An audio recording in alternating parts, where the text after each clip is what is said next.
Google ফ্যামিলির কথা যদি বলা হয়, এটার সাথে আসলে আমরা সবাই কম বেশি পরিচিত। মানে এখানে আননোন আছে আসলে এমন কেউ নাই।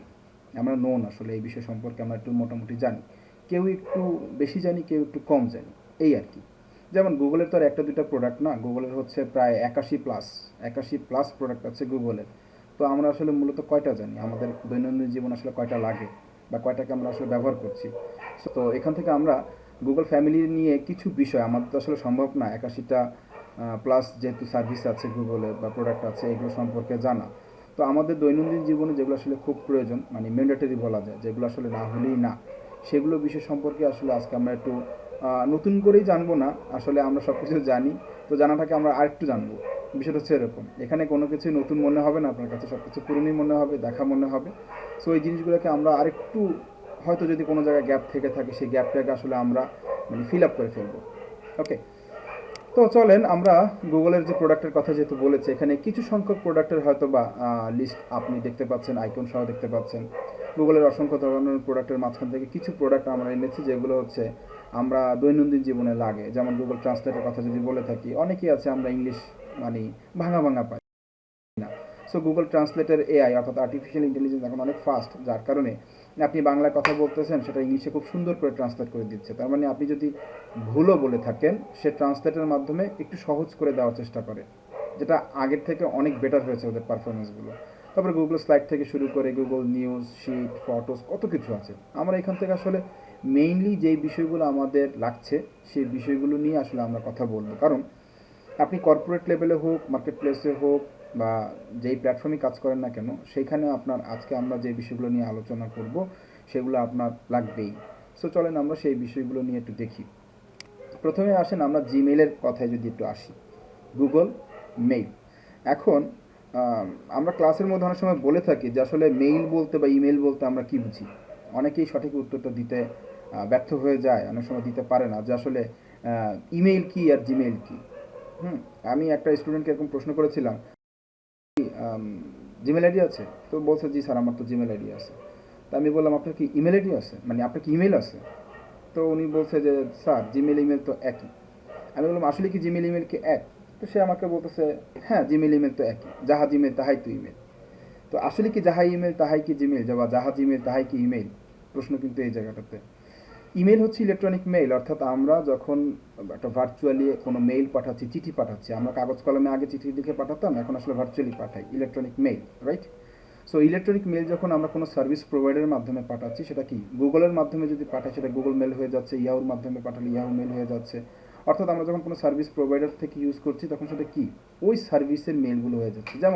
ধরে নেন যেমন ধরে নেন যে আপনি দেশে কিছু পাঠাবেন, বরিশাল কিছু পাঠাবেন, বরিশাল কি কিছু পাঠাবেন। তো বরিশাল যেহেতু কিছু পাঠাবেন, এখন চিঠিটা পাঠাতে হলে কি আপনাকে হয় এসে পরিমাণে পাঠাতে হচ্ছে, নাহলে সুন্দরবন পাঠাতে হচ্ছে, অথবা অন্য কোনো সার্ভিসে পাঠানো হচ্ছে, তাই না? তো আমরা কোনো না কোনো সার্ভিস প্রোভাইডার কিন্তু ইউজ করতেছি, রাইট? সো জিমেইল এবং ইমেইল কখনো এইটাকে এক বলা যাবে না। আমরা হয়তো ভুল করে বলে ফেলি যে জিমেইল যা ইমেইল তা। জিমেইল হচ্ছে গুগলের একটা সার্ভিস প্রোভাইডার, আমরা জিমেইল ইউজ করতে পারি, ইয়াহু ইউজ করতে পারি, অনেক ধরনের সার্ভিস প্রোভাইডার ইউজ করতে পারি। কিন্তু ইমেইল যেটা ইলেকট্রনিক মেইল, এটাই তো আমরা পাঠাই সার্ভিস প্রোভাইডারের মাধ্যমে। তাহলে দুটোকে এক হইলো কীভাবে? হ্যাঁ, যদি আপনাকে বলা হয় যে আপনার ইমেল আইডি দেন, তার মানে কিন্তু আপনাকে বলা হচ্ছে না আপনার জিমেল আইডি দিতে হবে। ইমেল আইডি কি? আপনি যে ইমেলটা পাঠাবেন তার যে সার্ভিস প্রোভাইডার আইডিগুলো আছে সেটা আপনি দিবেন। হতে পারে গুগল, হতে পারে মাইক্রোসফট, হতে পারে জিমেইল, হতে পারে ইয়াহু, হতে পারে আউটলুক, যে কোনো কিছু হতে পারে, তাই না? তো আমরা এই জায়গাটা কিন্তু অনেক সময় একটু ভুল হয়তো বা করে ফেলি, হয়তো বা অনেক সময় অনেক এই জায়গাটা আমরা বুঝি না। সো ইমেইল এবং জিমেইল কিন্তু ডিফারেন্ট একটা থিংস। ওকে, তো আসেন আমরা ইমেইল কিভাবে পাঠানো যায়, এখানে একটা চিত্র আছে। তো চিত্রর আগে ইমেইলটা আসলে কিভাবে তৈরি করি সেটা যদি আমরা একটু লাইভে একটু যাই। বলা হয়েছে আমরা একটা মেইল ক্রিয়েট করব। তো মেইল ক্রিয়েট করাটা বেসিক একটা জিনিস, যে আসলে অনেক সময় অনেক ক্ষেত্রে দেখা যায় যে অনেকেই ফেসবুক ইউজ করতেছে তার মোবাইলে, অ্যান্ড্রয়েড ফোনে, বা প্লে স্টোর ইউজ করেছে, এই ইমেল হয়তো বা তাকে কেউ খুলে দিয়েছে। হ্যাঁ, ইমেলটা হয়তো বা কি অন্য কেউ হয়তো বা খুলে দিয়েছে। এখন আসেন ইমেল আইডি ক্রিয়েট সংক্রান্ত যে বিষয়, এখানে কিছু গুরুত্বপূর্ণ বিষয় আছে। সবাই আমরা ক্রিয়েট করি, ক্রিয়েট করতেও জানি, কিন্তু গুরুত্বপূর্ণ বিষয়টা আসলে কি, একটা ইমেলের মধ্যে আসলে কি এত ইম্পর্টেন্সই আছে, সেটা একটু মেইন। চলেন আমরা অ্যাকাউন্ট ক্রিয়েট করার সময় আগে এখানে দুটো অপশন ছিল, আমার জন্য আর ব্যবসার জন্য, এখন আমার সন্তানের জন্য আসছে। মানে গুগল একটা আপডেট করে তার সন্তানের ভবিষ্যতের কথা চিন্তা করে এই অপশনটা কিন্তু দিয়েছে, আগে কিন্তু এটা ছিল না। অর্থাৎ আপনি আপনার পার্সোনাল আইডি ইউজ করতে পারবেন, মানে ক্রিয়েট করতে পারবেন, অথবা আপনি বিজনেস আইডি ক্রিয়েট করতে পারবেন। কিন্তু এখানে কি আপনার নিজেরও আছে, বিজনেসের জন্য আছে, সন্তান বাদ থাকবে কেন? তো সন্তানের জন্য কিন্তু এখন আইডি ক্রিয়েট করার অপশন আছে, গুগল এটা এনেছে। তো আমরা আমার জন্যই যাই। তো আমার জন্য যাওয়ার সময় এখানে কি বলেছে, নাম বলেছে,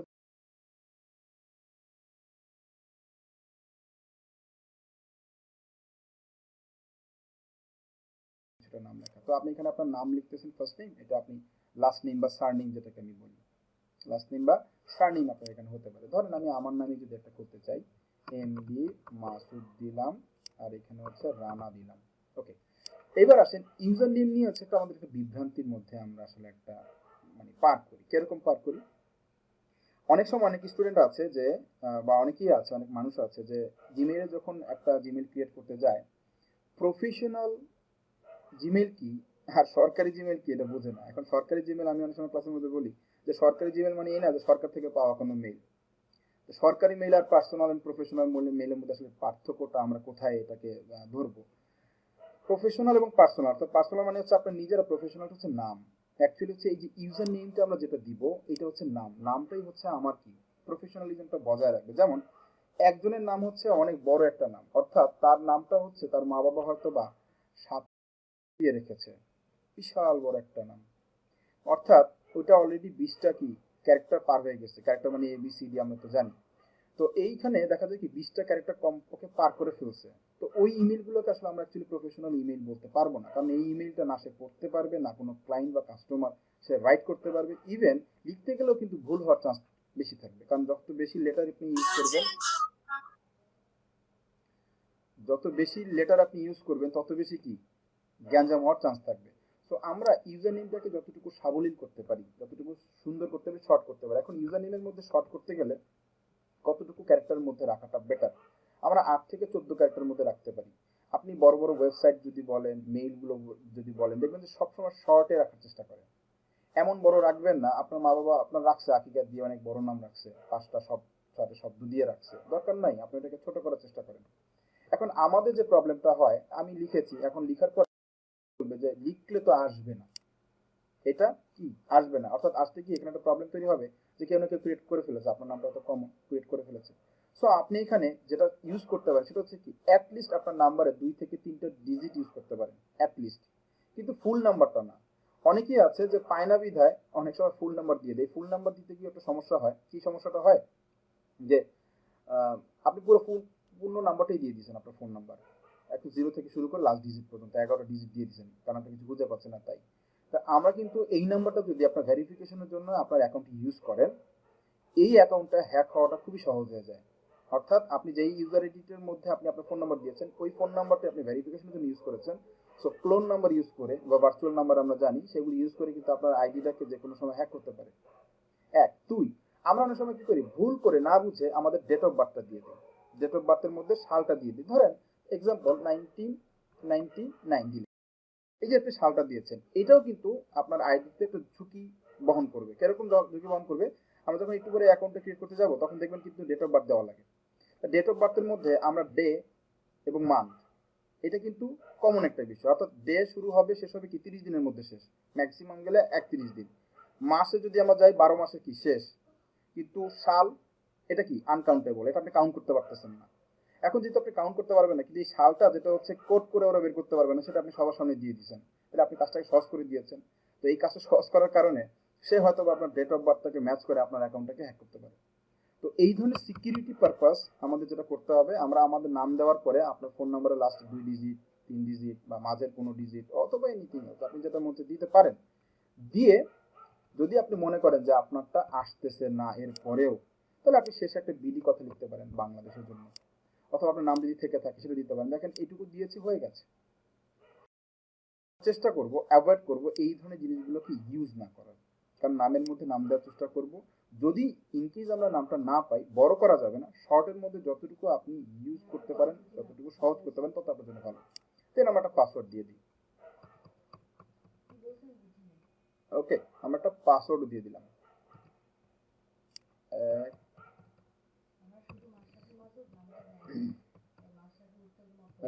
দিয়ে দিলাম।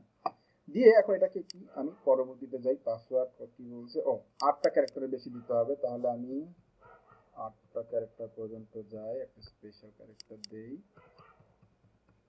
ওকে, একটা স্পেশাল ক্যারেক্টার দিলাম, দিয়ে এবার যাই।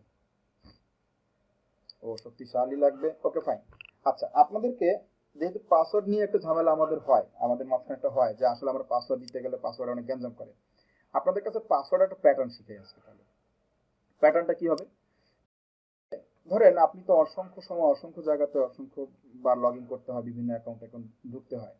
আপনি কমনের মধ্যে একটা আনকমন পাসওয়ার্ড ইউজ করতে পারেন, কমন বা আনকমন। সেটা কিরকম, ধরেন একটা এক্সাম্পল আমি যদি এখানে একটু ব্যাখ্যা দিই, যে আপনি আপনার নামটা ইউজ করলেন, ধরেন নামের ক্যাপিটাল লেটার দিলেন এবং নামটাকে আপনি সম্পূর্ণ করলেন, আপনার ডাক নাম বা যে নামটা থাকুক।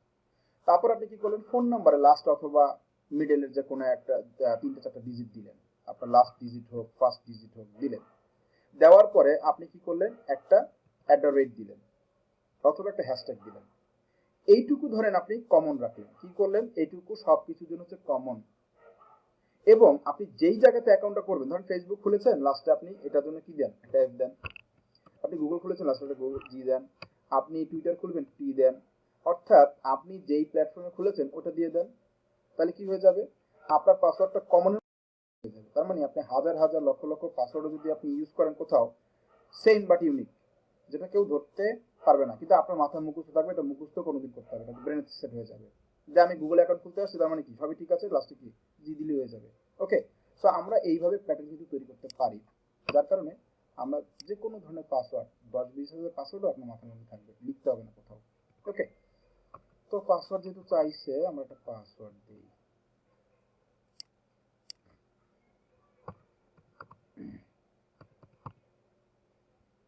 ওকে,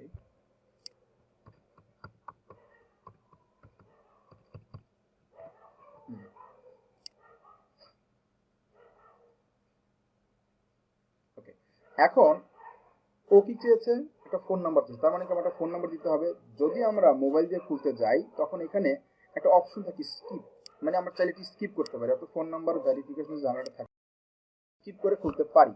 তো ফোন নাম্বার যেহেতু চাইছে, আমরা ফোন নাম্বার এখন দেই। ওকে,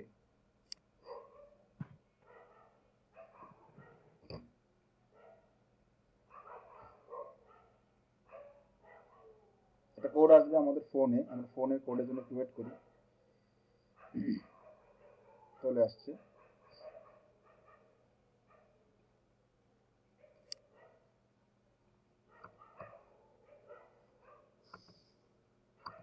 ওকে, এইবার আমার কি দিতে হচ্ছে, আমাকে একটা দিন মাস বছর কিছুটা দিতে বলতেছে, আমাকে দিয়ে দিই। ওকে, লিঙ্গ দিতে বলেছে, মানে জেন্ডার দিতে বলছে, দিলাম। এবং আরো কিছু অপশন চাচ্ছে, বাংলায় থাকুক ইংলিশে থাকুক যাই থাকুক, এখানে বলবে কি ইয়েস আই এম ইন, আপনি রাজি আছেন, দিয়ে আমার কাজ শেষ, অলমোস্ট ডান।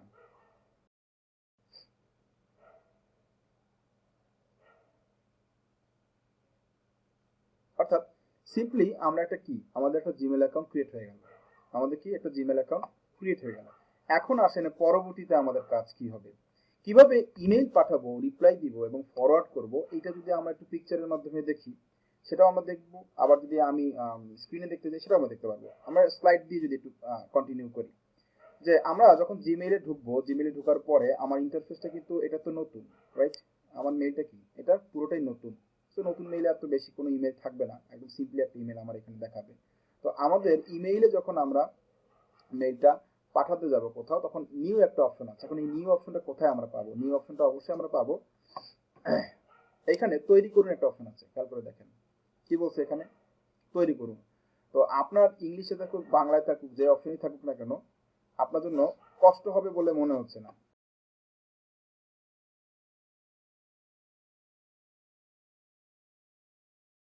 ইংলিশ হবে কি টু। তো আমরা এখানে একটা মেল দিলাম যাকে আমি পাঠাতে চাচ্ছি। ওকে, এখানে একটা সুন্দর করে সাবজেক্ট দিবেন, আপনি যে সাবজেক্টটা লিখতে চাচ্ছেন। সাবজেক্টটা দিয়ে যে কোনো কোনো ধরনের ফাইল, আপনি পিকচার ভিডিও অডিও যে কোনো ধরনের ফাইল অ্যাটাচমেন্ট থাকলে আপনি কি সেখানে অ্যাটাচ করতে পারতেছেন। কতটুকু ফাইল আমরা এখানে এখানে যেহেতু কোনো ধরনের ফাইল আপনি প্রয়োজন পড়লে সেটাকে অ্যাটাচ করতে পারবেন, এখানে আপনি কন্টেন্ট লিখতে পারবেন, কোনো ফাইলকে আপনি আপলোড করতে পারবেন। দেন কি এখানে সেন্ড বাটনে প্রেস করলে আপনার মেইলটা কি তখন ওই ঠিকানায় চলে যাবে। অর্থাৎ যেটা এখানে স্ক্রিনেও দেওয়া আছে যে আমি আমার যার কাছে আমি পাঠাবো সেই নাম্বারটা আমি এখানে দিয়ে দিব, আমার সাবজেক্টটা লিখবো, কিছু বিষয়বস্তু থাকলে সেটা লিখবো, না থাকলে লিখবো না, কোনো ফাইল অ্যাটাচমেন্টের দরকার থাকলে আমি এখানে লিখে দেন কি আমি সেন্ড বাটনে ক্লিক করে আমি আমার মেইলটাকে কি করব পাঠিয়ে দিব। অর্থাৎ ভেরি সিম্পল। এখন যদি বলা হয় যে মেইলটাকে রিপ্লাই বা ফরওয়ার্ড যদি আমি দিতে চাই, যে কিভাবে ইমেলে পাঠাবো, রিপ্লাই দিব এবং ফরওয়ার্ড করব, আমি যদি মেইলটাকে পাঠাতে চাই তাহলে আমি কিভাবে করব। তো স্ক্রিনে যেভাবে স্ক্রিনশট দেওয়া আছে আমরা যদি এভাবে কাজটা করতে যাই, ধরেন এই মেইলটাই আমাদের কাছে আসছে, এই মেইলটাকে যদি আমি কি করি রিপ্লাই দিতে যাই, ফরওয়ার্ড করতে চাই, তো কোথা থেকে করবো? এখানে যে তিনটা ডট আছে, তিনটা ডটে আমি ক্লিক করলাম, এই যে দেখেন উত্তর, অর্থাৎ আমি রিপ্লাই দিব। সো উত্তরে যদি আমি ক্লিক করি তখন কি এখানে আমি লিখে দিলে যেখান থেকে আমাকে মেইলটা পাঠিয়েছে ওখানে কিন্তু রিপ্লাইটা চলে যাবে। সো আমি সেম এখানে আবার একই জিনিসগুলো এখানে প্রোভাইড করতে পারতেছি। এটা হচ্ছে কি আমার রিপ্লাইয়ের ক্ষেত্রে। যদি আমি রিপ্লাই না দিই, যদি আমি রিপ্লাই না দিই, আমি রিপ্লাই না দিয়ে আমি ফরওয়ার্ড করতে চাই, যে আমি এটাকে কি ফরওয়ার্ড করব, অর্থাৎ আমি অন্য কাউকে পাঠাবো। রিপ্লাই হচ্ছে যিনি আমাকে পাঠিয়েছেন তাকে আমি রিপ্লাই দিচ্ছি, আর ফরওয়ার্ড হচ্ছে কি আমি এই মেইলটা হয়তো আপনাকে পাঠাবো, তখন আপনি ওই ইমেল অ্যাড্রেসটা দিবেন যাকে আপনি পাঠাতে চাচ্ছেন। তখন একটু মাথায় রাখতে হবে ফরওয়ার্ড করতে গেলে এই যে কিছু ইনফরমেশন আছে এগুলোকে অবশ্যই ডিলিট করতে হবে। এই ইনফরমেশনগুলো আবার তখন প্রোভাইড করে দিয়েন না, কারণ তখন সে বুঝবে হয়তো বা আপনি কি অন্য কোথাও থেকে মেইলটাকে আপনি ফরওয়ার্ড করেছেন। ওকে, এইটা মাথায় রাখতে হবে। এবার আসেন, আমরা মেইল তো ফরওয়ার্ড করা বুঝলাম, রিপ্লাই দেওয়া বুঝলাম এবং পাঠালাম, তারপরের কাজটা কি হবে আমাদের? পরের কাজটা হচ্ছে এবার আমরা গুগল ড্রাইভ নিয়ে যাব। তার আগে ছোট্ট একটা কাজ বাকি ছিল, সেটা আমরা যদি দেখে আসি। এই ইমেলের মধ্যে ছোট্ট করে লেখা আছে সিসি এবং বিসিসি, এইটা আসলে একটা কি আমরা হয়তো অনেকে বুঝি অনেকে জানি বুঝি না। যদি আমি সিসিতে রাখি, অর্থাৎ এই মেইলটা আমি যাদেরকে পাঠাবো, এখানে যে মেইলটা দিব এবং এখানে যেটা মেইলটা দিব, দুইজন ব্যক্তি মেইলটা দেখতে পারবে। একই মেইল দুইজন ব্যক্তির কাছে যাবে, সেম মেইল দুইজন দুজনকে দেখতে পারবে, বুঝতে পারবে। আর যখন আমি বিসিসিতে দিব, অর্থাৎ ব্ল্যাঙ্ক করে আমি পাঠাবো, তখন যাদেরকে আমি পাঠাচ্ছি ইন্ডিভিজুয়ালি তাদের কাছে যাবে, অর্থাৎ সবার সবার সম্পর্কে জানতে পারবে না। এটা একটা পার্থক্য, এটা একটা বেসিক পার্থক্য মেইল পাঠানোর সময়। যদি আপনি কাউকে সিসিতে রাখতে চান, তার মানে কি আমি 10জন ব্যক্তিকে পাঠিয়েছি, 10জন ব্যক্তি জানতে পারতেছে একই জিনিস, একই ইনফরমেশন, 10জন কি জানতে পারতেছে। আর বিসিসির মাধ্যমে যদি আমি পাঠাতে চাই তখন কি হবে, এইটা ডিফারেন্ট হয়ে যাবে, আলাদা হয়ে যাবে। তখন ওকে মানে কাকে কাকে পাঠিয়েছে এটা কিন্তু তারা দেখতে পারবে না। ওকে, এটা আমাদের একটা বেসিক একটা জায়গা ছিল। তো চলেন এবার আমরা এখান থেকে ড্রাইভে চলে যাব, অর্থাৎ আমাদের এখনকার কাজ হবে হচ্ছে গুগল ড্রাইভ নিয়ে। ড্রাইভটা কি, গুগল ড্রাইভটা কি এবং কি কাজে লাগে সেটা আমরা যদি একটু জানি। যে ভাইয়া সবাই একটু রিকোয়েস্ট করতেছে ইংলিশে করা যায় কিনা অপশনগুলো, কোনগুলো কোন বুঝিনি। মেসেজ করতেছে তো অনেকে যে ইংলিশে করা যায় কিনা, কারণ আমরা তো কাজগুলো ইংলিশে করতে হয় তো এজন্যই। হ্যাঁ, কেন যাবে না,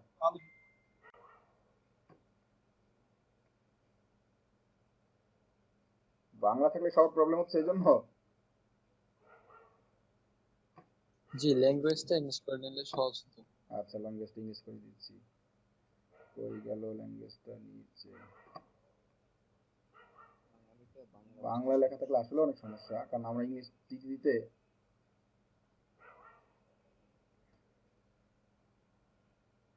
এটা টেকনিক্যাল তো।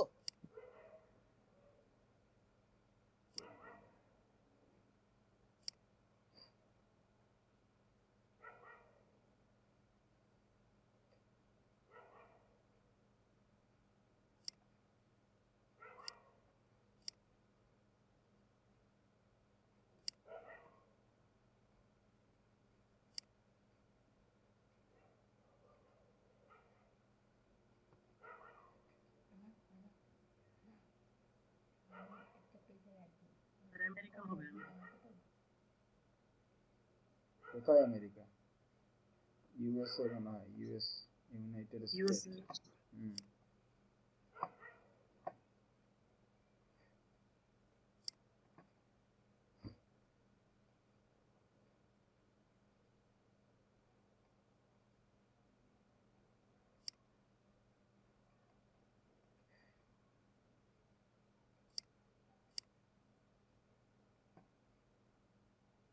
এখন ঠিক হয়ে যাবে।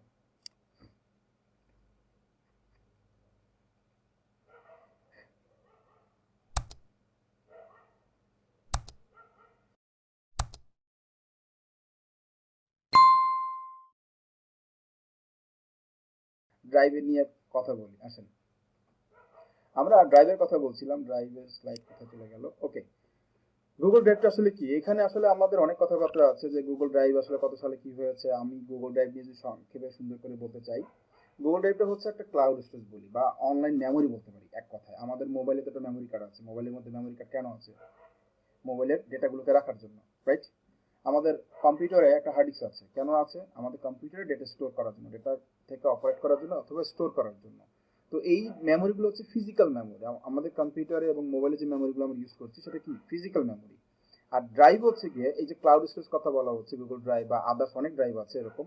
সো এগুলো হচ্ছে কি? ফাইল স্টোরেজ করার জন্য, অর্থাৎ আমি কোনো ধরনের কোনো ফাইল রাখার জন্য আমার একটা মেমোরি দরকার পড়বে, ভার্চুয়াল মেমোরি বা অনলাইন মেমোরি। সো এটা কি? গুগল ড্রাইভটা হচ্ছে এরকম একটা অনলাইন মেমোরি বা ভার্চুয়াল মেমোরি।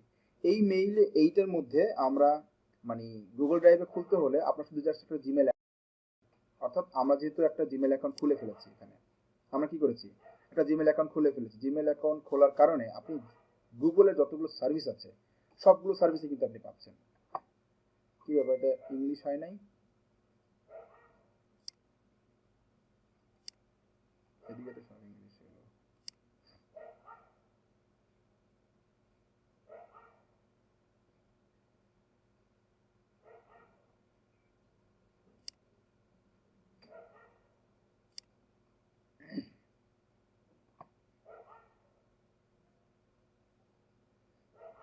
হুম, এখন তো হয়েছে। ওকে, আমরা ড্রাইভের কথা বলছিলাম। এখানে আমাদের গুগলে যতগুলো প্রোডাক্ট আছে, এখন আমরা সকল প্রোডাক্টে কিন্তু অ্যাক্সেস করতে পারবো খুব সহজেই। অর্থাৎ গুগল ফ্যামিলি যেহেতু আমরা এখন হয়ে গেছে, একটা জিমেল অ্যাকাউন্ট ক্রিয়েট করার মাধ্যমে আমি কিন্তু গুগল ফ্যামিলির মেম্বার হয়ে গেলাম। আমি সহজে যে কোনো প্রোডাক্টই ওর কি করতে পারবো, এখন সহজে অ্যাক্সেস করতে। ওকে, তো গুগল ড্রাইভটা কি? গুগল ড্রাইভটা হচ্ছে একটা অনলাইন স্টোরেজ যেখানে আমরা যে কোনো ধরনের file, image, video, audio, documents, apps, যে কোনো ধরনের সফটওয়্যার আমরা কি করতে পারি? ডাউনলোড করতে পারি, এডিট করতে পারি, আপলোড করতে পারি, শেয়ার করতে পারি, সব কিছু করতে পারি।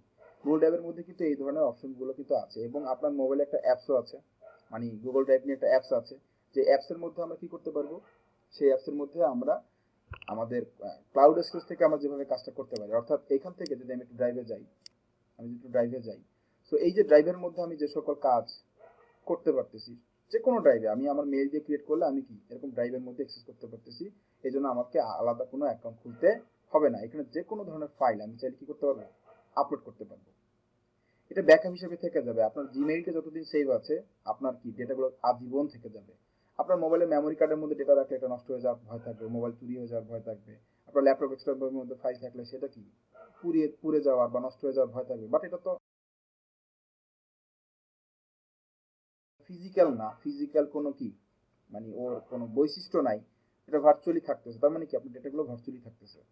ওকে, এই জন্য আপনাকে যেটা করতে হচ্ছে সেটা হচ্ছে জাস্ট মেইলটাকে সেভ করে রাখতে হচ্ছে, আপনার মেইলটা হ্যাক হয়ে না যায়। তাহলে আপনি এটা কি আজীবন মানে আপনি বেঁচে থাকবেন না হয়তো বা, কিন্তু আপনার ডেটা ঠিকই বেঁচে থাকবে। ওকে, এখন আসেন আমরা ড্রাইভের সাথে যদি একটু ড্রাইভ নিয়ে যদি আমরা একটু কথা বলি যে আমাদের গুগল ড্রাইভ নিয়ে আসলে কি কি আমাদের লাভ আছে, যদি আমরা একটু লাভ ক্ষতি একটু হিসেব করি।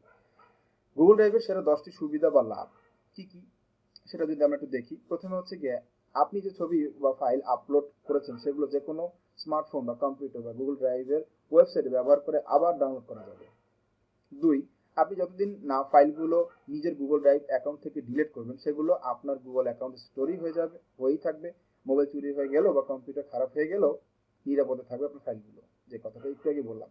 15 জিবি পর্যন্ত আপনি কি এখানে মেমোরি পাচ্ছেন, অর্থাৎ আপনাকে ফ্রি স্পেস দেওয়া হচ্ছে, 15 জিবি পর্যন্ত। ধরেন আপনার আরো অনেক মেমোরি লাগবে, আপনার আরো মেইল যদি খুলে ফেলেন, আপনি আরো মেইলে প্রতিটা ধরেন 5টা মেইলের মধ্যে 15 জিবি করে আপনি পাবেন, প্রতিটা মেইলে 15 জিবি করে পাবেন। এনাফ এটা আপনার জন্য হয়তো বা। তো আমরা কি করতে পারি, অনেক বেশি স্টোরেজ যদি আরো দরকার পড়ে আমি তখন টাকা দিয়েও কিনতে পারবো। এখানে কি টাকা দিয়ে কেনার সুযোগ সুবিধাও কিন্তু আছে।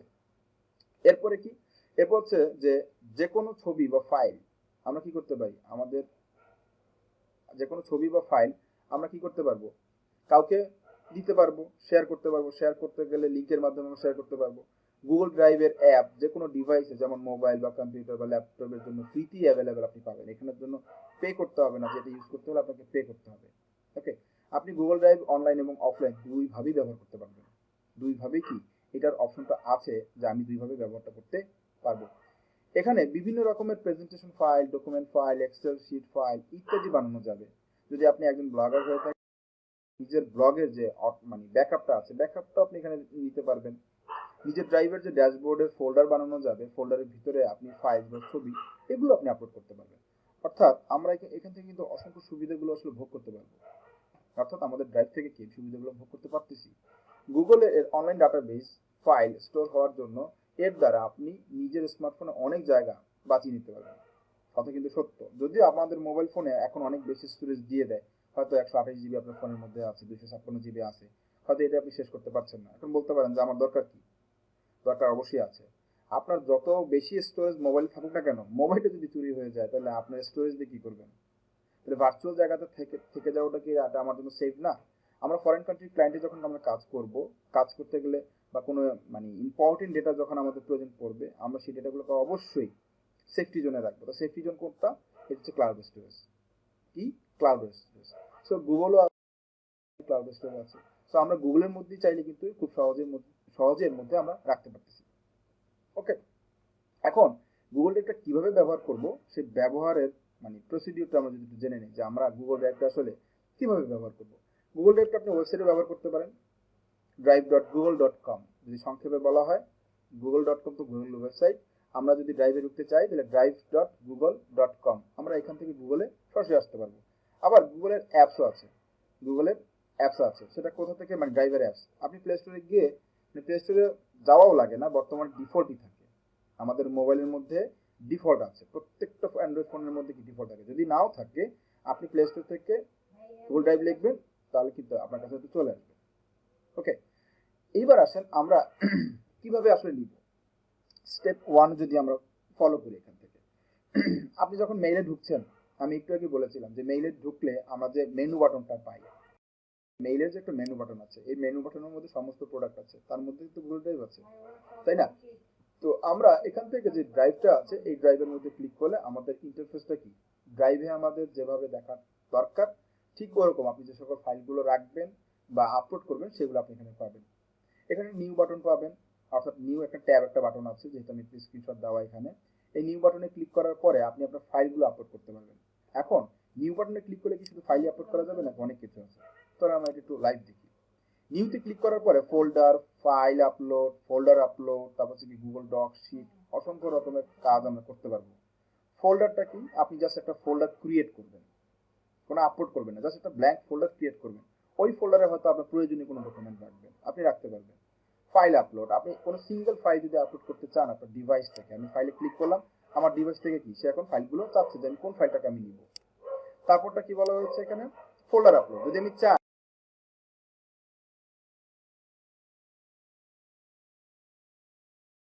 এটা না করে পুরো ফোল্ডারটাই করতে চাচ্ছেন, সেটা আপনি করতে পারতেছেন। ইভেন এর বাইরেও আমরা মাইক্রোসফট অফিসের কাজ, এক্সেলের কাজ, পাওয়ার পয়েন্টের কাজ, ফর্মের কাজ, সমস্ত কাজগুলো কিন্তু আমরা অফিস না থাকলেও আপনি অনলাইনে সেরে নিতে পারবেন। ওকে, সো আমরা এই গুগল ডক, গুগল শিট, এইগুলো কাজগুলো আমরা অ্যানাদার একটা ডেটে দেখবো, কারণ আমাদের আজকে গুগল ফ্যামিলিতে আরো অনেক কিছু আছে, ওগুলো আমরা দেখবো। আমরা গুগল শিট, ডকের কাজগুলো আমরা অ্যানাদার একটা ডেটে দেখবো ইনশাল্লাহ। ওকে, তো আসেন আমরা আপলোডের কথা যেহেতু বলছিলাম, যে আমরা যদি কোনো ফাইলকে আপলোড করতে চাই, এখানে নিউ অপশনটা আছে, নিউ অপশনে ক্লিক করার পর আমার কাছে ফাইলের একটা অপশন যাবে যে আমি কোথা থেকে কি ফাইল আপলোড করতে চাই। যেইটা আমি স্ক্রিনশটে একটু মানে স্ক্রিন দেখিয়েছিলাম, এটাই কিন্তু এখানে দেখাচ্ছে যে আমি ফাইল আপলোড বা ফোল্ডার আপলোড জায়গা থেকে আমি ফোল্ডার বা ফাইল কি আপলোড করতে পারি। এখন এখানে আপলোড তো করবো, আপলোড করার পরে এই যে 15 জিবি, এটা কি আমার ড্রাইভে নাকি মেইলে নাকি আসলে কোথায়, এটা হয়তো আপনাদের মধ্যে একটা কনফিউশন তৈরি করতে পারে। আমরা টোটাল স্পেসটা হচ্ছে 15 জিবি। যখন আপনার মেইলের মধ্যে মেইল আসে থাকবে, এই মেইলের স্টোরেজটা কিন্তু এখান থেকেই যাবে। অর্থাৎ আপনি গুগলের জন্য যে স্পেসগুলো নিচ্ছেন বা পাচ্ছেন সেটা কি 15 জিবি ডেটা আপনাকে মানে স্টোরেজ দেওয়া হচ্ছে। কত জিবি? 15 জিবি স্টোরেজ আপনাকে দেওয়া হচ্ছে। সো আপনার মেইল যদি অনেক ভারী হয়ে যায়, অনেক মেইল হয়ে যাচ্ছে, সেখান থেকেও কিন্তু আপনার এখান থেকে স্টোরেজগুলো মাইনাস হতে থাকবে। অনেকেই মনে করতে পারে যে গুগল ড্রাইভ মনে আলাদা, মেইল মনে আলাদা, বাকিগুলো মনে আলাদা আলাদা, সবকিছু না, আলাদা আলাদা না। এই 15 জিবি স্টোরেজটা হচ্ছে কি ওখান থেকে আপনার কি কাউন্ট করবে তারা। ওকে, তাহলে আমরা যে কোনো ফাইল আপলোড করার পরে অনেকে চিন্তা করতে পারে যে আমি যদি কোনো ফাইল আপলোড তো করতে পারলাম, বুঝলাম একটা ফাইল আপলোড হয়ে যায়, ফাইলটা কি ডাউনলোড করা যাবে? তো ফাইলটা আমি কিভাবে ডাউনলোড করবো? চলেন আমরা এইখানে যেভাবে দেখাচ্ছে যে এইভাবে আসলে কাজটা করে কিনা। আমরা একটা ফাইল চট করে একটা আপলোড করে ফেলি, ছোট্ট একটা ফাইল, যে কোনো একটা ফাইল ধরে এটাকে আমরা আপলোড করলাম। ব্যাস, আপলোড করার পরে সে কিছুক্ষণ লোডিং নিয়ে আপলোড স্পিড ভালো থাকলে চট করে আপনার ফাইলটা কি আপলোড হয়ে গেল। আপলোড হওয়ার পরে আপনি ফাইলটাকে ক্লিক করে ডাবল ক্লিক করলেন, ক্লিক করার পরে এইখানে সেই বাটনটা আসছে ডাউনলোড করা, তার মানে একটু ডাউনলোড ক্লিক করলে আপনার ফাইলটা কি ডাউনলোড হয়ে যাবে। স্ক্রিনে যেভাবে আছে ঠিক সেম, স্ক্রিনে যা আছে আপনার কি এখানেও ঠিক একইভাবেই কাজটা করবে। তো আমি কি করতে পারতেছি, আমি আমার ফাইলটাকে কি চাইলেই ডাউনলোড করতে পারতেছি। কিভাবে গুগল ড্রাইভে ওয়েবসাইট ব্যবহার করবেন এটা নিয়ে এবার একটু আলোচনা আছে, একটু শুনুন। যে কোনো ছবি, ডকুমেন্ট বা ফাইল ড্রাইভ থেকে ডাউনলোড করার জন্য সোজাসুজি সেই ছবি বা ডকুমেন্টে ক্লিক করতে হবে। ক্লিক করার পর আপনার উপরে ছবি যেভাবে দেখেছেন সেভাবে কি ডকুমেন্টের প্রিভিউ দেখতে পাবেন। প্রিভিউ দেখার পরে এখানে ডিটেলস কথাটাই কিন্তু বলা আছে। প্রিভিউ দেখার পরে কি ডাউনলোড অপশন আপনারা দেখবেন, সেই ডাউনলোড অপশনে ক্লিক করলেই আপনার মানে চিনে ফেলবেন যে ডাউনলোড কোথায় করা যাবে বা কোথায় হবে পারি। ব্যাকআপ এখানেই থাকতেছে। আমার ডাউনলোড করার পর এখান থেকে তো ডিলিট হয়ে যাবে না, ডাউনলোড করার পরে কি আমার এখান থেকে ডিলিট হয়ে যাবে না। আর মোবাইলের ক্ষেত্রে যদি বলা হয় যে আমরা আসলে গুগল ড্রাইভ দিয়ে মোবাইল দিয়ে যদি ব্যবহার করতে চাই, তা মোবাইলে আমরা কিভাবে দেখবো। মোবাইলের মধ্যে এরকম একটা প্লাস বাটন থাকবে, মোবাইলের মধ্যে এরকম একটা প্লাস বাটন থাকবে। আপনি অ্যাপসটা কি ইনস্টল করতে পারেন, না থাকলে ইনস্টল করার পর ড্রাইভে যখন আপনি ওপেন করবেন তখন আপনার প্লাস মানে কি অ্যাড হওয়া। সো আপনি অ্যাডের মাধ্যমে কি করতে পারবেন, আপনি আপনার কোনো ডেটা থাকলে, ফাইল থাকলে ব্রাউজার যেভাবে দেখতেছেন ঠিকই ওইভাবেই আপনি এই অ্যাপস দিয়েও কাজটা করতে পারবেন। এবার আসলে আমরা একটু দেখবো, আমরা আপলোড বুঝলাম, ডাউনলোড বুঝলাম, এবার শেয়ারটা দরকার আমাদের। আমরা কিভাবে শেয়ার করতে পারি। ওকে, এটা তো মোবাইলে একটা কাজ দেখাচ্ছে যে মোবাইল থেকে আমরা কিভাবে কোনো ফাইলকে আপলোড বা ডাউনলোড করতে পারি মোবাইল গুগল ড্রাইভের অ্যাপ থেকে। তো আমরা যদি এবার একটু শেয়ার করতে চাই যে কিভাবে আমি গুগল ড্রাইভটাকে ব্যবহার করব বা কিভাবে আমি শেয়ার করব, এখানে শেয়ারের যে অপশনগুলো আছে, এখানে শেয়ারের যে অপশনগুলো আছে সেই অপশনগুলো যদি আমি একটু দেখাতে চাই যে আমি কিভাবে শেয়ার করব কোনো ফাইলকে, আমরা আগের ফাইলে চলে যাচ্ছি। এই যে ফাইলটা আছে, ফাইলটাতে আমি রাইট বাটন ক্লিক করার পর আমার এখানে শেয়ার নামে অপশনটা চলে আসছে অলরেডি। কি আসছে, শেয়ার। আমি শেয়ারে ক্লিক করার পর আমি শেয়ার যদি করতে চাই, আমি কিভাবে শেয়ারটা করব। এইখানে দুইভাবে শেয়ার করা যায়, একটা হচ্ছে মেইলের মাধ্যমে, আর একটা হচ্ছে লিঙ্কের মাধ্যমে। আমি মেইলের মাধ্যমে শেয়ার করতে চাইলে আমি যেই যাকে পাঠাবো কি করব, তার ইমেলটা দিয়ে দিব। আমি যাকে পাঠাবো তার কি দিব, এখানে ইমেলটা দিয়ে দিতে হবে না আমাকে,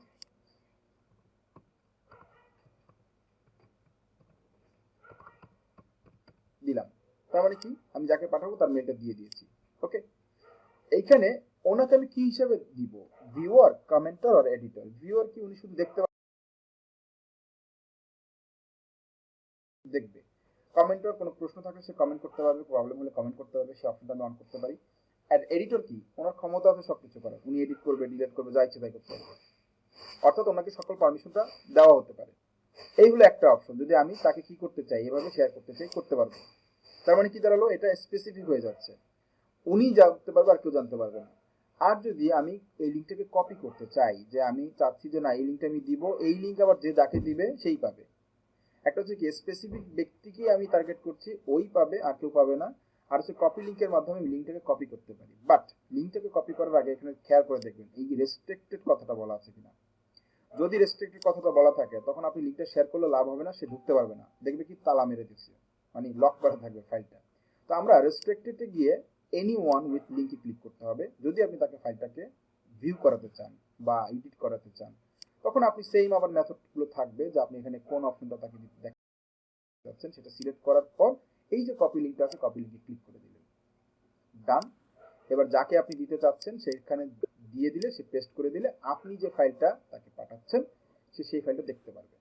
ঠিক স্ক্রিনে এখন যেভাবে দেখতে পাচ্ছেন এরকম। ওকে, তারপরে আসে, তাহলে আমরা বুঝে গেলাম যে আমরা কোনো ফাইলটাকে দুইভাবে পাঠাতে পারি। একটা হচ্ছে কি পার্সোনালি কাউকে দিতে পারি, আরেকটা কি আমি লিঙ্ক ক্রিয়েট করে কাউকে দিতে পারি। কেউ একজন মনে একটু আনমিউট করে আছে, ওখান থেকে একটু নয়েজ আসতেছে, একটু বাতাস টাতাস এই টাইপের কোনো শব্দ আসতেছে। ওকে, সো আমরা এটা কিন্তু অলরেডি দেখিয়ে ফেলেছি, অর্থাৎ এখানে সুন্দর করে একটা চিত্র দেখানো আছে যে আমরা কোনটার পরে কোনটা, কোনটার পরে কোনটা করব।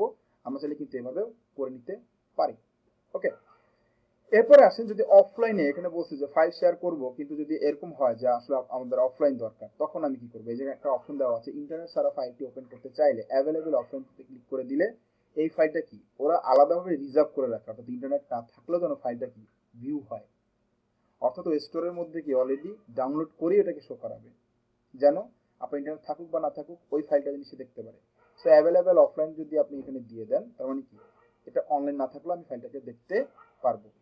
ওকে, এইবার আসেন আমরা গুগল ক্যালেন্ডারে চলে যাই। আমরা মেইল দেখলাম, আমরা ড্রাইভ দেখলাম, এবার আসেন আমরা গুগল ক্যালেন্ডার নিয়ে একটু কথা বলি। গুগল ক্যালেন্ডারটা আসলে কি? গুগল ক্যালেন্ডারটা হচ্ছে যে আমাদের দৈনন্দিন কাজ তো অবশ্যই আমাদের সময় মাফিক করতে হয়, শিডিউল মেক করতে হয় আমাদের বিভিন্ন ধরনের। এখন আমরা যারা আসলে দৈনন্দিন জীবনে অনেক ব্যস্ত থাকি, তাদের কিন্তু অনেক কিছু ভুলে যাওয়া লাগে বা আমরা ভুলে যাই। সো ভুলে যাওয়া থেকে মনে রাখতে হলে আমাদের কি কি কি করতে হবে? অবশ্যই একটা অ্যাসিস্ট্যান্ট দরকার পড়বে আপনার। এখন আপনি এই জমানায় অ্যাসিস্ট্যান্ট কোথায় পাবেন? টাকা দিতে হবে না? তো গুগল ক্যালেন্ডার আপনার কিন্তু সেই অ্যাসিস্ট্যান্ট একটা কাজ করবে, অর্থাৎ পার্সোনাল অ্যাসিস্ট্যান্ট যেটাকে আমরা বলি, তার কাজ করে দিবে। এখানে আমরা যেটা করতে পারবো সেটা হচ্ছে কি, আমরা শিডিউল ফিল্টারিং, আমরা এই জিনিসগুলো একটু দেখবো। চলেন আমরা যদি এখন এখান থেকে স্লাইডে যাই, মানে স্লাইডের অংশটুকু যদি আমরা একটু জানি যে গুগল ক্যালেন্ডারের মধ্যে আমরা আসলে অ্যাকচুয়ালি কি করি বা কি করব।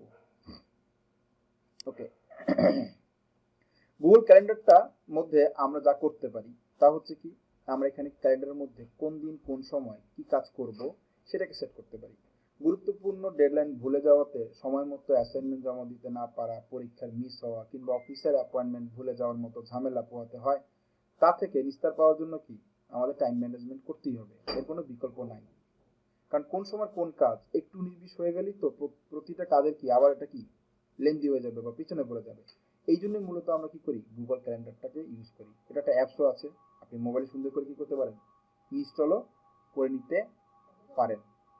ওকে, এখন আসেন গুগল ক্যালেন্ডারের শিডিউল সেটের কথা যদি বলা হয়, আমরা গুগল ক্যালেন্ডারটার শিডিউল কিভাবে সেট করব, গুগল ক্যালেন্ডার শিডিউলটা কিভাবে সেট করব বা কিভাবে তৈরি করব। ওকে, তো গুগলের যেহেতু প্রোডাক্ট, তো আমাদের অন্য কোথাও যেতে হবেই না, আমরা এখান থেকে গুগল ক্যালেন্ডারের মধ্যে ঢুকতে পারতেছি।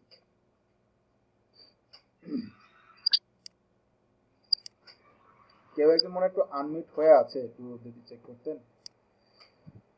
আচ্ছা, এই হচ্ছে কি আমাদের একটা গুগল ক্যালেন্ডার।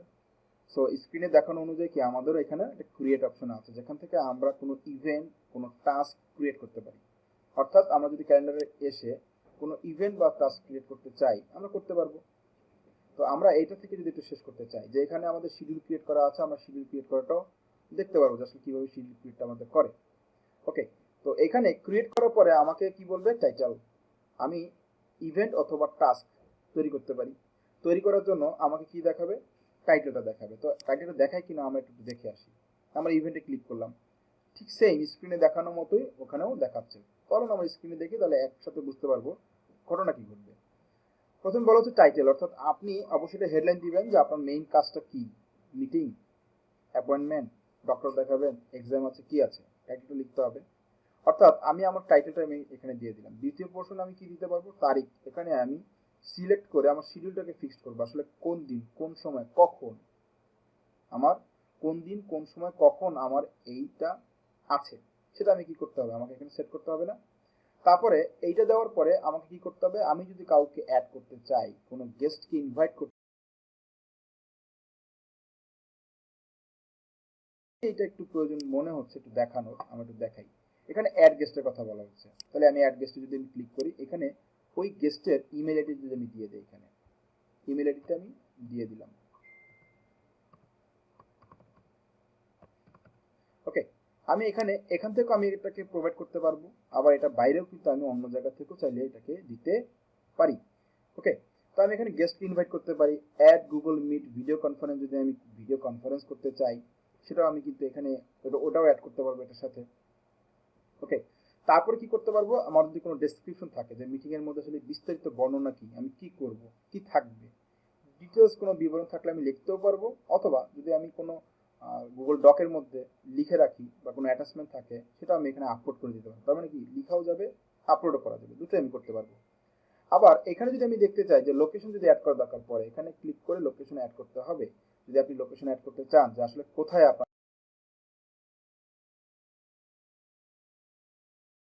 আপনি ওই জায়গাটা আপনাকে মেনশন করে দিবে তখন। ওকে, তারপরটা কি, তারপর হচ্ছে আপনার এইবার ইনভাইট করার সময় নোটিফাই একটা বিষয় আছে, যে এখানে ক্লিক করে নোটিফাই ক্লিক করলে ইভেন্টটি শুরু হওয়ার আগে নোটিফিকেশন অবশ্যই পাওয়া যাবে যদি আপনি অন করেন। আর যদি আপনি অন না করেন তাহলে আপনি কোথেকে পাবেন? তাহলে অবশ্যই আমার এই স্ক্রিনে দেখানোর মতো যদি আমি আবার যাই, এখানে নোটিফিকেশন অপশনটা কিন্তু আছে। অর্থাৎ কি অপশনটা থাকবে এখানে, কিভাবে আসবে, বিজি, ফ্রি, নোটিফিকেশনটা কিভাবে আপনি দেখতে চাচ্ছেন সেটা। এখানে ক্লিক করে শিডিউলটি সেভ করতে হয়। তার মানে আমরা যখন কাজগুলো সম্পূর্ণ শেষ করে ফেলবো, শেষ করার সেভ বাটনটা আছে দিয়ে আমাদের পুরো কি শিডিউলটাকে আমি মেক করে ফেললাম। অর্থাৎ আমার এখানে গুগল ক্যালেন্ডারের মধ্যে কি আমার শিডিউলটা সেভ হয়ে গেল। ও কি করবে, যখন সময়টা আসবে তখন কি আমাকে একটা রিমাইন্ডার দিবে। এবং এখানে আমি ওই যে গেস্টের কথা বলছি, আমি গেস্টকে অ্যাড করে দিয়ে আমি কি করতে পারবো, তাদেরকে ইনভাইট করতে পারবো। এটার জন্য কি তাকে আমি ইনভাইটও করতে পারি। আবার এডিটের কথা যদি এসে থাকে যে আমি এডিট করব, সো আমি যখন একটা ক্যালেন্ডারকে রেডি করে ফেলবো, ধরেন আমি একটা নাম দিই, একটা নাম দিলাম, সেভ করলাম, ওকে সেভ করলাম, ডোন্ট সেন্ড দিয়ে দিলাম, আমি পাঠাবো না। ব্যাস আমার কি হয়ে গেল, আমার একটা শিডিউল ও নিয়ে নিল। আমি যখন একটা শিডিউল করতে চেয়েছি ও কি করবে, আমার একটা শিডিউল নিয়ে নিয়েছে। কোথায় সেটা, এই যে এখানে এক্সাম নামে। এখন এটাকে এডিট করতে চাইলে সিম্পলি এখানে এডিটে ক্লিক করবেন, আবার আগের জায়গায় চলে যাবেন, কোনো কিছু মিসিং থাকলে আপডেট করা লাগলে আপনি আপডেট করে দিবেন। ওকে, এটা গেল কি আমাদের এডিট একটা অপশন। এরপরে আসেন পরের কাজ কি আমাদের। পরের কাজ হচ্ছে আমাদের গুগল কন্ট্যাক্ট। আমাদের ক্যালেন্ডার গেল। এখন ক্যালেন্ডারের মধ্যে কিন্তু ইম্পর্টেন্ট হচ্ছে কি আমাদের কন্ট্যাক্টটা দেখা, অর্থাৎ গুগল কন্ট্যাক্ট। এখন গুগল কন্ট্যাক্টটা কি, গুগল কন্ট্যাক্টটা হচ্ছে কত কিছু ফাস্ট হয়েছে দেখেন। আমরা সিমের মধ্যে নাম্বার যখন আপনি রাখেন, মোবাইলটা নিয়ে গেলে অনেক সময় আফসোস থাকে না, কিন্তু নাম্বারটা চলে গেলে অনেক আফসোস থাকে যে আমার নাম্বারটা নিয়ে গেল, চলে নিয়ে গেল। মাঝে মাঝে অনেক সময় হয়তো মেসেজও পাঠিয়ে রাখেন মোবাইলের মধ্যে যে ভাই ফোন নিছেন তো নিছেন, সিমটা একটু দিয়েছেন, আমরা বলবো না কেউ, তাই না? এরকম অনেক সময় কিন্তু হয়। তো গুগল যেখানে কাজটা আমাদেরকে সহজ করে দিয়েছে, কিন্তু আমরা সেই জায়গাতে অনেক বেশি কমপ্লেক্স করে ফেলি। আমরা এখনো বুঝি না যে আমাদের সবচেয়ে ইম্পর্টেন্ট জিনিস হচ্ছে কি, এটা কাস্টমারের নাম্বার। এটা কি আমাদের জন্য সবচেয়ে ইম্পর্টেন্ট। যে নাম্বারটা হারিয়ে গেলে হয়তো আপনার কি লাখ টাকার বিজনেসটা নষ্ট হয়ে যেতে পারে। কারণ কি ওই নাম্বারটা অনেক বেশি ইম্পর্টেন্ট। হয়তো পাবেন, হয়তো পাবেন না। তাহলে ফোনের থেকে কিন্তু ওই ব্যক্তির নাম্বারটা কিন্তু খুবই গুরুত্বপূর্ণ। তো গুরুত্বপূর্ণ জিনিসটাকে আমরা আসলে গুরুত্ব দিব কিভাবে, এটাই হয়তো বুঝি না। তো গুগল কন্ট্যাক্টের উপকারিতা কি বা কিভাবে আমি সেভ করব। ওকে, আমরা ফোন বুকে যেভাবে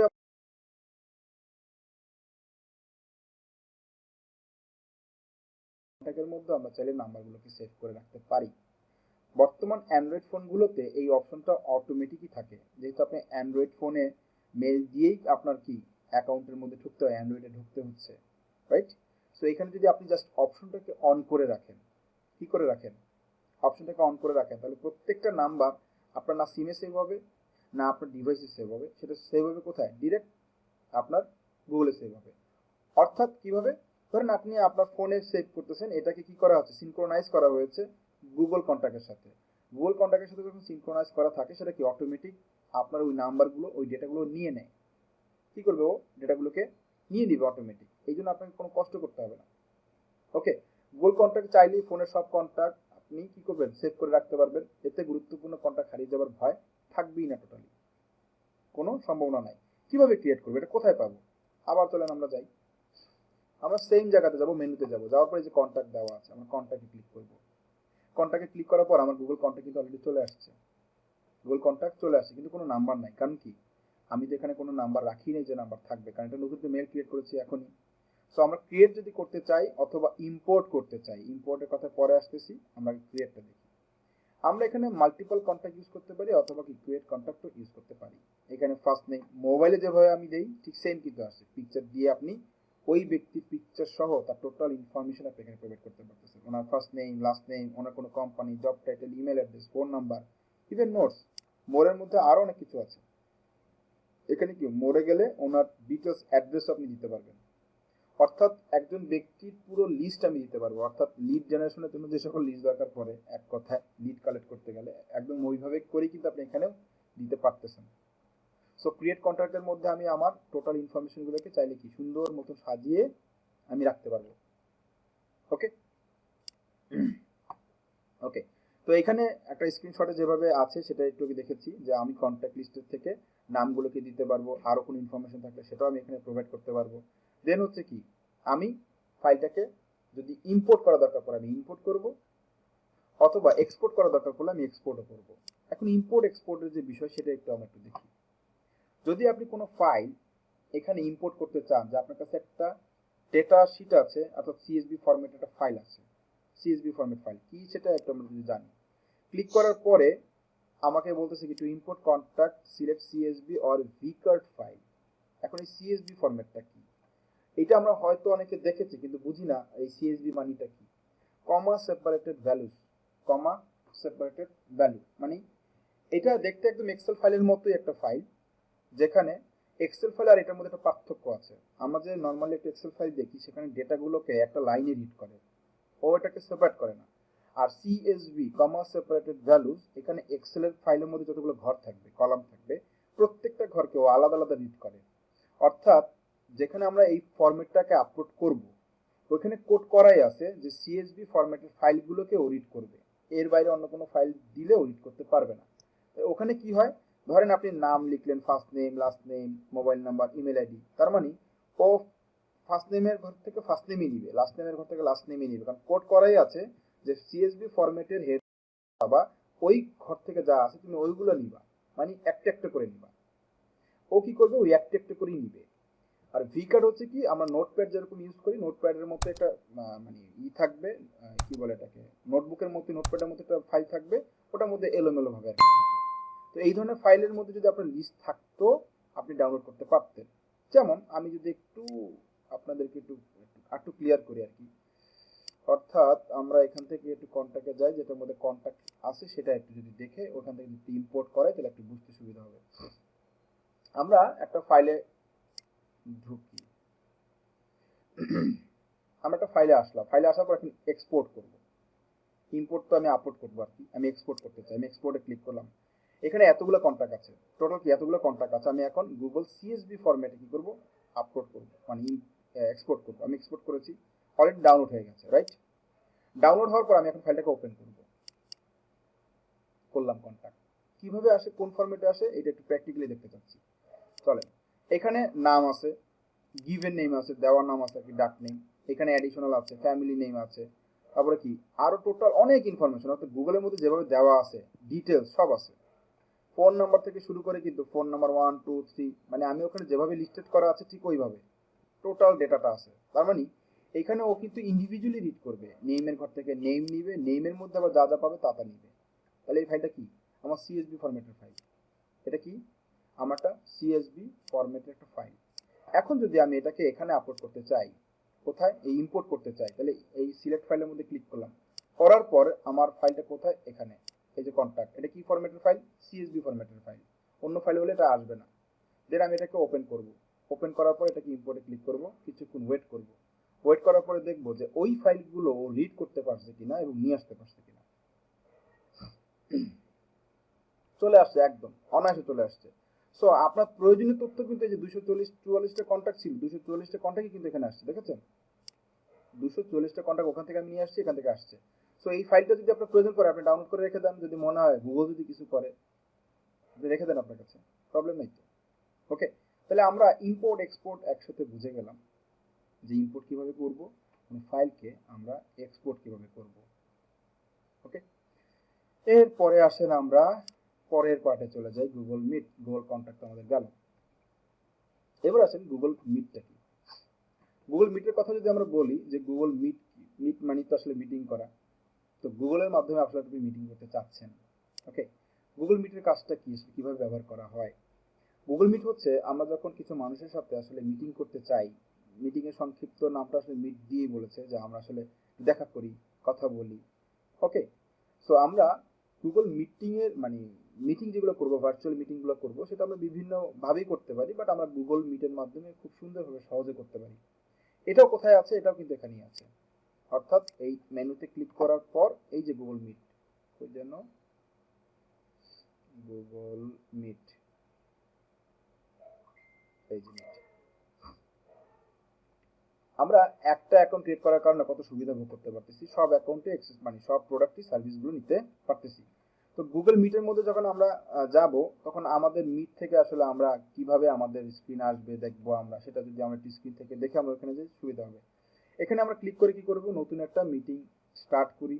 আমরা যদি কোনো কোড দেই তাহলে আমরা এখান থেকে যুক্ত হতে পারবো, অন্য কোনো মিটিংয়ে বা ইসে যুক্ত হতে পারবো। আর আমরা এখান থেকে কি শিডিউল পোস্টটা করতে পারি, যেটা স্ক্রিনে আপনি অলরেডি দেখতে পাইছেন। স্ক্রিনে কি অলরেডি দেখতে পাচ্ছেন সেম জিনিসটা আমরা এখান থেকে নিউ মিটিং এ যদি ক্লিক করি, এইবার কি কি অপশন আছে, create a meeting for later, create an instant meeting, schedule and in Google Calendar। ওই যে গুগল ক্যালেন্ডারের মধ্যে আমরা দেখে আসছিলাম না যে গুগল মানে মিট করতে পারবো আমরা গুগল মিটের মাধ্যমে, ওখানে আমরা অ্যাড করতে পারি ইনস্ট্যান্ট। আমি এখনই যাচ্ছি, আমার মিটিংটা এখনই স্টার্ট করবো, অথবা আমি লিঙ্ক ক্রিয়েট করে যদি দিতে চাই সেটা আমি করতে পারছি।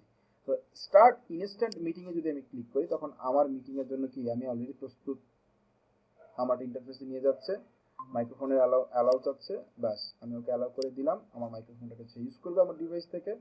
এরপর কি আমার মিটিংটা এখানে কি স্ক্রিন আসবে। আমি যদি কাউকে এখানে কি করতে চাই, মিটিং এর মধ্যে রেডি করতে চাই যে আমার সেই লিঙ্ক, এই লিঙ্কটা আমি যদি শেয়ার করে দেই, তার সাথে কি হবে, আমার অলরেডি কথাবার্তা শুরু হয়ে যাবে না। তো এখান থেকে হচ্ছে কি আমি গুগল মিটিংটা শুরু করতে পারতেছি। যদি আমি এটাকে একটু রিফ্রেশ দেই, ওকে রিফ্রেশ দেই, রিফ্রেশ দিলে আমার অ্যাকাউন্ট এখন সবকিছু আগের মতোই আছে, সবকিছু এখানে দেখা যাচ্ছে। আমি এখান থেকে চাইলে কি আবার জয়েন নাও দিতে পারি, অথবা আমি স্ক্রিন শেয়ার করতে চাইলে স্ক্রিন শেয়ার করতে পারি। আমরা কিন্তু একটা মিটিং করছি, রাইট? তো এখানে কিন্তু মিটিং করা যাচ্ছে, গুগল মিটের মাধ্যমে আমরা চাইলে মিটিং করতে পারবো। এরপরে আসেন, এই কথাগুলো তো অলরেডি আমরা বলেই ফেলছি, তো আমরা এগুলোকে তাহলে স্কিপ করে দেই। এটাও আমরা বলে ফেলেছি, দেখে ফেলেছি, এটাকে আমরা স্কিপ করি, আমাদের মিটিং এর কাজ শেষ।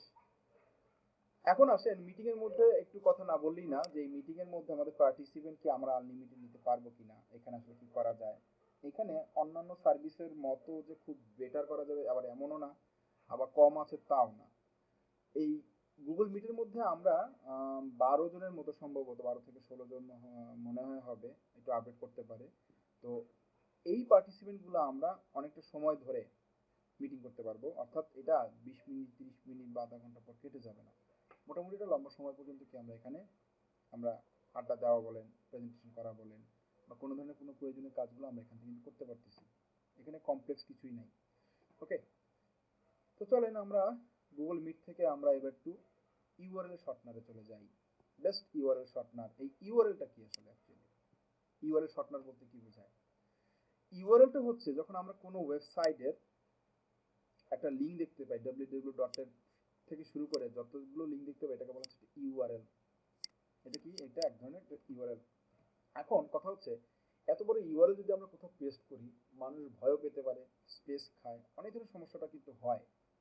আপনি একটা ফর্মের ইউআরএল দিবেন, ভয়ও হয়তো বা এই লিঙ্কের মধ্যে কেউ ঢুকবে না, কিন্তু ছোট হলে হয়তো ঢুকবে।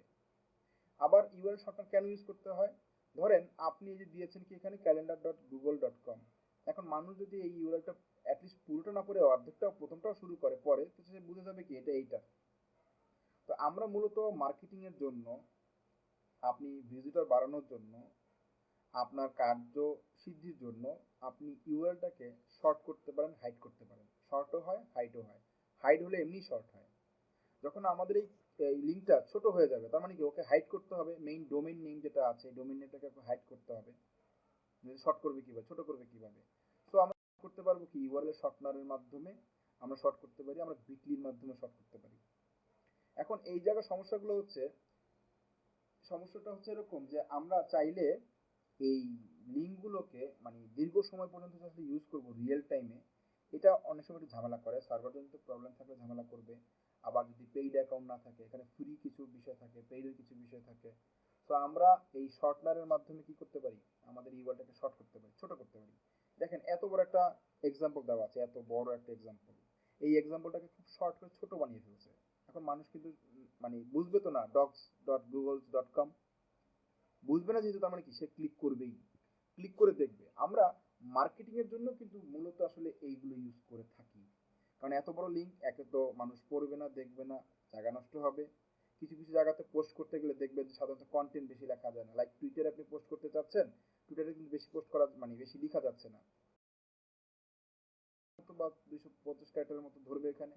তাহলে 250 ক্যারেক্টারের মধ্যে কি আপনি লিঙ্ক দিবেন, নাকি ওই হ্যাশট্যাগ দিবেন, নাকি আপনি কোনো কিছু কন্টেন্ট লিখবেন, কি করবেন?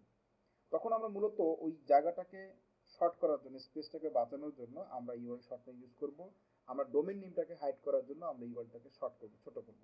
তাহলে মেইন জায়গাটা বোঝা যাবে না, মানুষ সহজে কি করবে, এই লিঙ্কটাতে ক্লিক করবে। অর্থাৎ এটার নাম কি, ইউআরএল শর্টনার। আপনি গুগলে যান, গুগলে গিয়ে লেখেন ইউআরএল শর্টনার, সহজে চলে আসবে ইউআরএল শর্টনার।